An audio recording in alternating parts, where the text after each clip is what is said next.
Admiral Hayes stood before the assembled Galactic Confederation Council 12 hours after the attack, but the being addressing them was no longer just a military commander. Behind her, holographic displays showed the complete collapse of hegemony power across 17 star systems.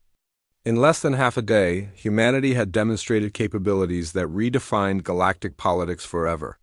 "Honored delegates," Hayes began, her voice carrying the authority of someone who had just reshaped the balance of power in known space. "I'm here to report the results of humanity's response to the unprovoked attack on our diplomatic personnel." War Commander Thexkar, now secured in human custody aboard the Leviathan, had watched in growing horror as reports streamed in from across hegemony space. What he'd intended as a simple demonstration of superior alien strength had instead triggered the most comprehensive military and economic response in galactic history. The first phase had been purely military. Within 6 hours of the attack, human fleets had simultaneously appeared at every major hegemony military installation. The aliens discovered that Earth's exploration vessels were actually sophisticated, warships equipped with technology that seemed impossible by galactic standards.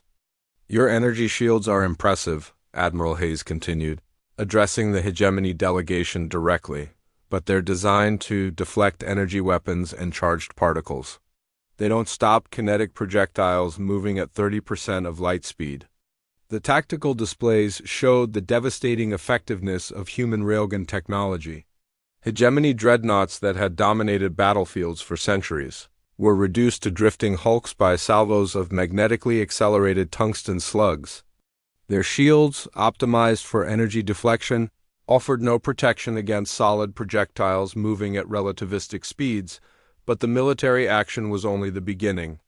Ambassador Shun, now speaking from the bridge of the diplomatic cruiser, New York, revealed the true scope of human preparation. While our fleets were engaging hegemony military forces, our intelligence services were implementing protocols we've been developing since first contact, Chun announced to the stunned alien delegates. Every communication network the hegemony controls is now under human oversight.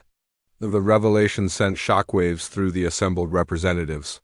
The species that had dismissed humanity as technologically primitive had somehow infiltrated and seized control of communication systems that had been considered absolutely secure. Dr. Sarah Kim, Earth's chief xenotechnologist, explained the impossibility with casual precision. Hegemony encryption is based on quantum entanglement, principles that are indeed elegant and sophisticated. Unfortunately for them, human cybernetics specialists developed quantum decryption algorithms during our digital wars. Your security is approximately 50 years behind our offensive capabilities. The Etherian ambassador's translator struggled to convey her distress. "You mean you've been capable of reading our communications this entire time?" "Every message, every tactical report, every strategic planning session since first contact," Dr. Kim confirmed. "We know about your military dispositions, your economic dependencies, your resource limitations, and your internal political conflicts. We've been preparing for this conversation since the day we met." Fleet Commander Zexthal of the hegemony tried to maintain his composure as the reports continued to arrive. His entire military infrastructure was either destroyed or under human control. Worse, the humans had simultaneously struck at every level of hegemony society. "The hegemony's banking systems have been frozen," reported Captain Martinez from the intelligence cruiser Phoenix. "All financial transactions are now subject to human oversight pending resolution of war crimes, charges against hegemony leadership." The economic warfare was as devastating as the military strikes. Human economists had identified every critical resource flow, every trade relationship, every financial dependency that kept hegemony civilization functioning. With surgical precision, they'd severed the connections that allowed the hegemony to maintain their empire. "Your currency is now worthless on every exchange in Confederation space," Admiral Hayes informed the increasingly desperate hegemony representatives. "Your trade agreements have been suspended pending investigation of war crimes.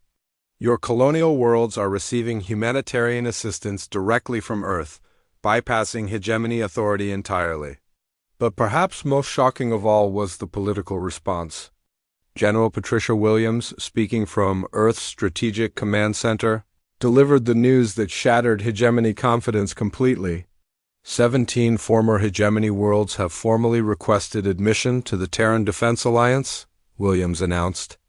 They voted to expel hegemony colonial administrators and have requested human protection from retaliation.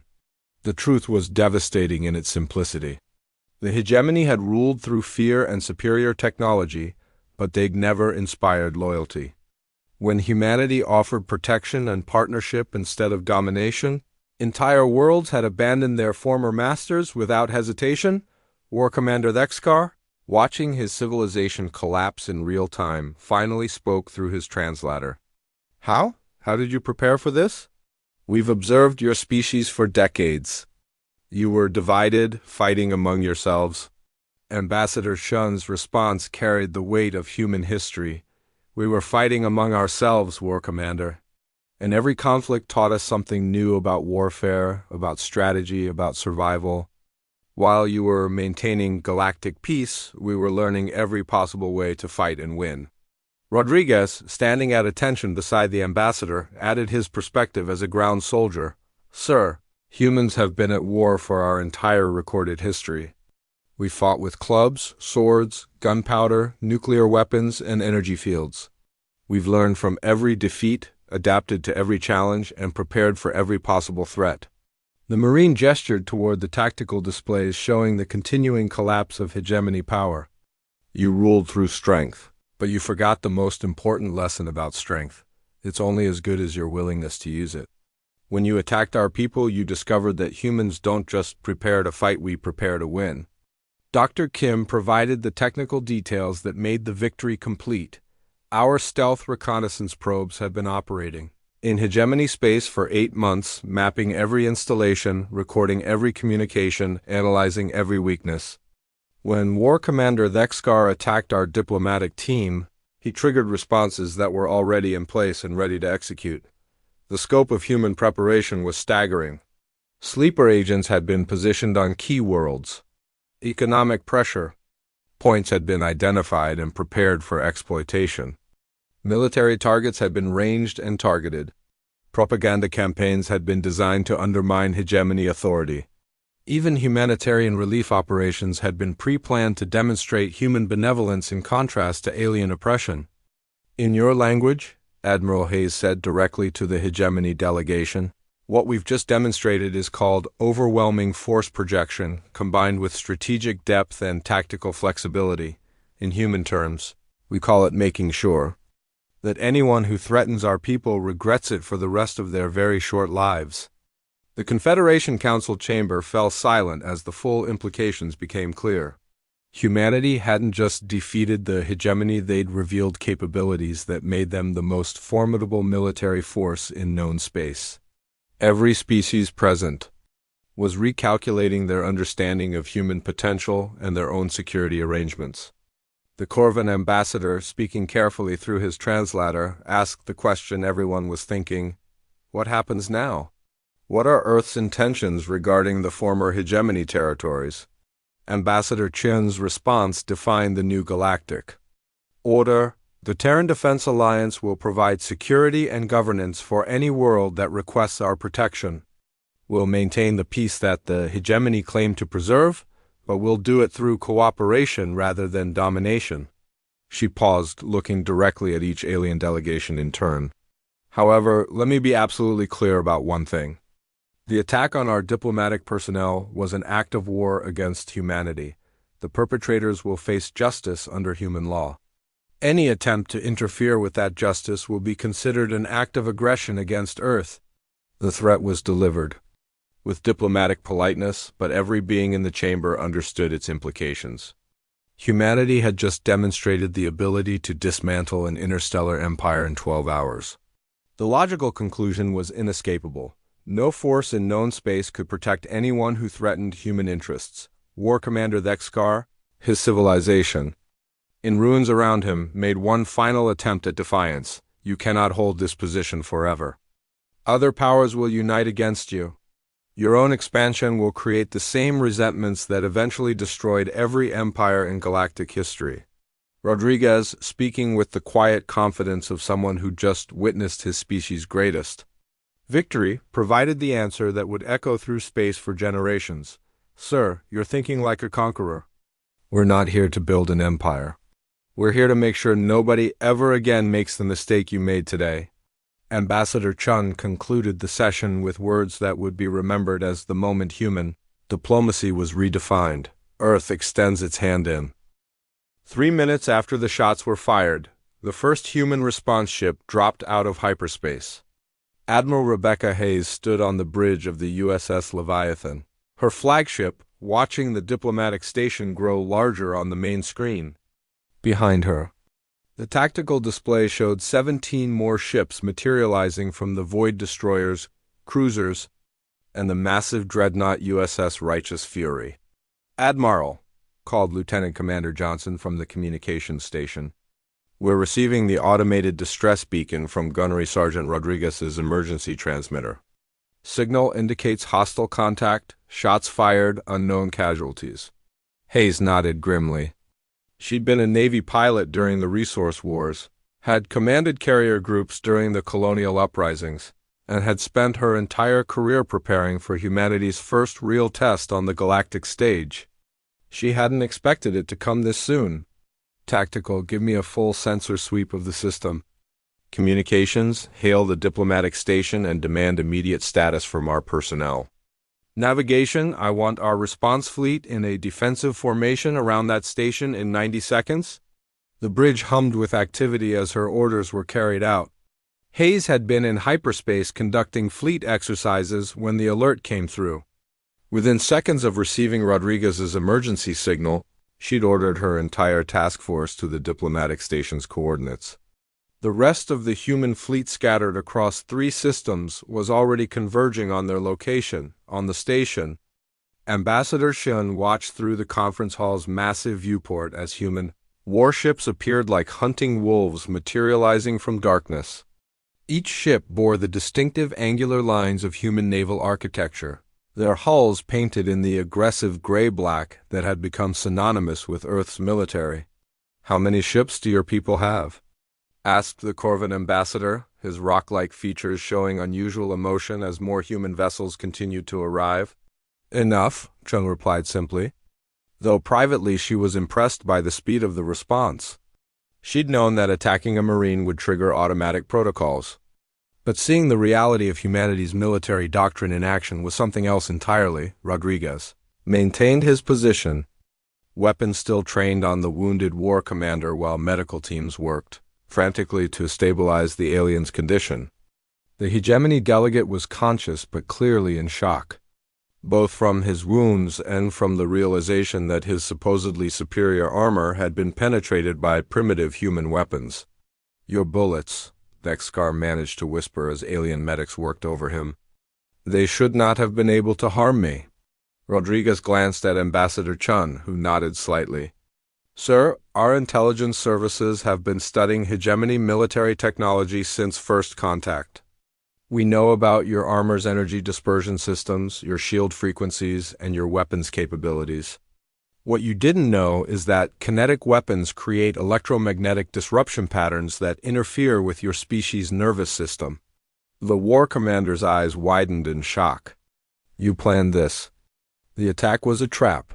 "No, sir," Rodriguez said firmly. "You made the choice to attack a diplomat. We just prepared for every possibility. It's what Marines do." Admiral Hayes' voice crackled through the station's communication system. "This is Admiral Rebecca Hayes. Commanding the United Earth Naval Task Force, I demand immediate communication with Ambassador Chun and confirmation of her safety." The station's commander, a nervous Etherian named Veltar, responded with obvious strain in his voice. "Admiral Hayes, your personnel are safe. However, there has been an incident involving stand by for boarding," Hayes interrupted. "My Marines will secure the diplomatic area immediately." Through the viewport, Chun watched as sleek human dropships launched from the task force. Each craft moved with the lethal grace of predators, their pilots executing maneuvers that drew appreciative gasps from alien observers. The ships docked with the station with mechanical precision, and within minutes, the sound of combat boots echoed through the corridors. Staff Sergeant Williams led the 1st Marine Squad into the conference hall, his enhanced combat armor making him look like something from an alien nightmare. Behind him, 12 more Marines spread out with practiced efficiency, their weapons trained on every potential threat. These weren't ceremonial guards, they were combat veterans from the most elite units in the human military. Gunny Rodriguez. Sitrop, Williams ordered. Hostile alien attempted to assault Ambassador Chun with an outlawed neural disruptor. Target neutralized, 2-round center mass, currently receiving medical attention. No other immediate threats identified? Williams nodded and spoke into his comm unit. Overwatch. This is Ground Team Alpha, Diplomat secure, minimal casualties. Situation contained. But even as the immediate crisis was being handled, a much larger drama was unfolding in space. The human task force had been joined by additional ships arriving from Earth, Luna Base, and the outer colonies. What had started as a diplomatic escort was rapidly becoming the largest military force ever assembled by humanity. War Commander Thexkar, now stabilized but still weak, found himself surrounded by human Marines whose very presence seemed to radiate lethal competence. He'd commanded armies across dozens of worlds, had faced the finest warriors the galaxy could produce, but there was something different about these humans. They moved with the confidence of apex predators who had never learned to fear anything. How many ships? He asked Ambassador Chun as another wave of human vessels materialized outside the station. Chun checked her tablet, which was receiving real-time updates from the fleet. Admiral Hayes currently commands 47 vessels in this system, with another 83 en route. But that's just the immediate response force. The War Commander's translator struggled to convey his disbelief. Impossible. No species maintains such a large military force for simple exploration missions. We're not explorers, War Commander, Chun said quietly. We're humans. We've spent our entire history fighting for survival on a world that tried to kill us daily. We've warred against each other for thousands of years, learning every possible way to fight, to adapt, to win against impossible odds. You think we'd venture into space unprepared? On the Leviathan's bridge, Admiral Hayes was receiving reports that confirmed her worst fears and greatest hopes simultaneously. The attack on human diplomatic personnel had triggered a cascade of responses that reached far beyond simple fleet movements. Admiral, reported Commander. Cheon, no relation to the ambassador from the intelligence station. We're receiving confirmation that the Hegemony War Commander's attack was not an isolated incident. Signals intelligence indicates this was a planned provocation designed to test human military response capabilities. Hayes studied the tactical display where Hegemony ships were beginning to appear at the edge of the system. They'd obviously expected the humans to respond with a small security detail, not a full battle fleet. The alien ships hung at maximum sensor range, clearly uncertain how to proceed. They wanted to see what we're made of, Hayes mused. Time to show them? She turned to her communications officer. Open a channel to the Hegemony fleet. I want to speak directly to their fleet commander. The main screen shimmered and revealed the bridge of a massive Hegemony dreadnought. The alien captain was nearly as imposing as Thexkar, his chitinous armor gleaming with technological enhancements. When he spoke, his translator rendered his words in a tone of barely controlled aggression. Human Admiral, you will withdraw your vessels immediately. The Hegemony does not recognize Earth's authority in this system. Hayes smiled with all the warmth of an Arctic winter. Fleet Commander, one of your subordinates just attempted to murder a United States diplomat and assaulted a United States Marine. I'm here to collect him for trial under human jurisdiction. You can cooperate or you can explain to your superiors why their fleet no longer exists. The alien's mandibles clicked in what might have been laughter. You threaten the Hegemony? Your primitive vessels are outnumbered 3-1. Actually, Hayes corrected, consulting her tactical display, you're outnumbered 5-1 and the gap is widening every minute. But numbers don't really matter. She leaned forward in her command chair. What matters is that you attacked our people. And humans have a saying, nobody fights alone. As if summoned by her words, the largest vessels in human space began arriving. The supercarriers Eisenhower and Nimitz dropped out of hyperspace, flanked by their full battle groups. Behind them came the heavy assault ships that had been conducting exercises near the Martian shipyards. Each new arrival shifted the tactical balance, further in humanity's favor, but it wasn't just the number of ships that impressed the watching aliens. It was the coordinated precision of their movements, the obvious combat readiness of their crews, and the simple fact that humanity had mobilized this force in under 10 minutes on the diplomatic station. Alien delegates watched through viewports as human military power continued to materialize around them. The species that had dismissed humanity as primitive and disorganized were witnessing a display of logistical capability and rapid deployment that defied everything they thought they knew about warfare. "How?" whispered the Etherian ambassador, her luminescent skin flickering with anxiety patterns. "How do you move so many ships so quickly?" The diplomatic station orbited the neutral world of Kepler 442 be like a metal flower blooming in the void. Ambassador Sarah Chun adjusted her formal jacket one last time before entering the main conference hall. Behind her, Gunnery Sergeant Marcus Rodriguez maintained his professional stance, his dress blue uniform pristine despite the long journey from Earth. "Remember, Gunny," Chun said quietly, "we're here to make friends, not enemies." Rodriguez nodded, his dark eyes scanning the assembled alien delegates. "Understood, ma'am. Though I notice some of these friends are wearing what looks like combat armor to a peace conference." The Galactic Confederation had invited humanity to join their ancient alliance after Earth's first successful faster-than-light voyage 6 months earlier. It should have been humanity's greatest moment acceptance into a community of 17 different species that had maintained peace for over 3,000 years. The conference hall buzzed with alien voices speaking in dozens of languages through universal translators. Shun recognized several species from the briefing materials, the tall, graceful Etherians with their flowing robes and luminescent skin, the stocky, methodical Corvan whose rock-like hides gleamed under the station's lights, and the insectoid Zephyrians, whose compound eyes reflected the room in thousands of tiny fragments. But it was the hegemony delegation that drew Rodriguez's attention. The hegemony controlled the largest military force in known space, and their representative, War Commander Thexkar, stood nearly 8 feet tall. His chitinous exoskeleton bore the scars of countless battles, and his 4 arms each ended in claws that could tear through steel. Despite the peaceful nature of the conference, he wore full battle armor that hummed with energy fields. "The human delegation," announced the station's AI in perfect English. Ambassador Sarah Chun of the United Earth Government and her security detail, Gunnery Sergeant Marcus Rodriguez of the United States Marine Corps. A ripple of what Rodriguez interpreted as nervous laughter passed through several alien delegations. The Etherian ambassador's translator conveyed her words in a melodic tone.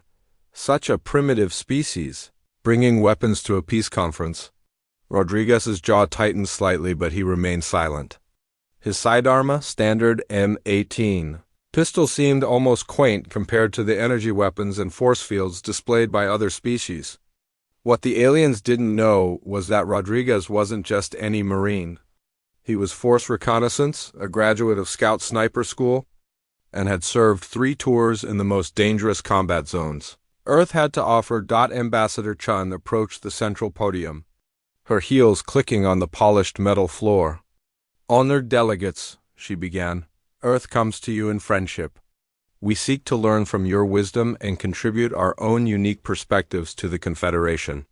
War Commander Thexkar's mandibles clicked in what his translator rendered as contemptuous laughter. "Unique perspectives? Your species has barely left its home system.